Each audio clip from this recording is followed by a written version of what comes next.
JavaScript කියන්නේ single threaded language එකක් වුණාට ඒක මාරම fast. ඔයා කවදාවත් හිතලා තියෙනවද අයි සමහර codes කලින් run වෙද්දි තවත් සමහර ඒවා පස්සේ run වෙන්නේ කියලා? මේකේ රහස තියෙන්නේ event loop එක ඇතුලේ.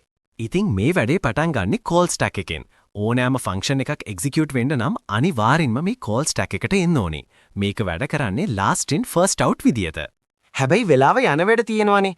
අන්න ඒ වගේ ඒවා event loop එක විසින් web API වලට යවනවා. set timeout fetch වගේ දේවල් background එකේ run වෙන්නේ මේ නිසායි.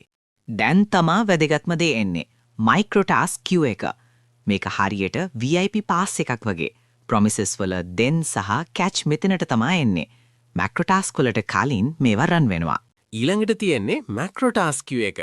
set timeout, set interval වගේ වැඩ මෙතන පොලිමේ ඉන්නා. හැබැයි මතක තියාගන්න microtask පොලිම සම්පූර්ණයෙන්ම හිස් වෙනකම් event loop එක මෙයට chance එකක් දෙන්නේ නැහැ. ඉතින් මේකේ order එක සරලයි. ඉස්සල්ලාම call stack එකේ තියෙන ඒවා run කරනවා. ඊට පස්සේ microtask පොලිම ඉවර කරනවා. අන්තිමට තමයි macrotask වලට යන්නේ. මේක නිකන් loop එකක් වගේ දිගටම සිද්ධ වෙනවා.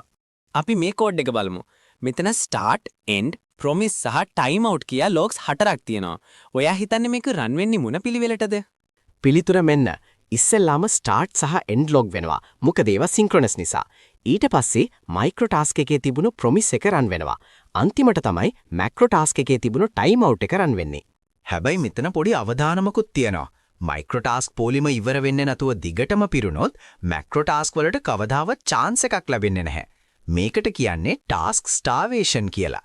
එතකොට ඔයාගේ app එක hang වෙන්න පුළුවන්.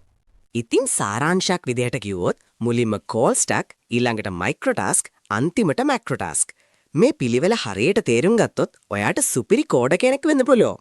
මේ වීඩියෝ එක වටිනවා කියලා හිතුණා නම් like එකක් දාලා save කරගන්න. තව මේ වගේ දේවල් ඉගෙන ගන්න මව follow කරන්න. ඊළඟ වීඩියෝ එකෙන් හමු වෙමු.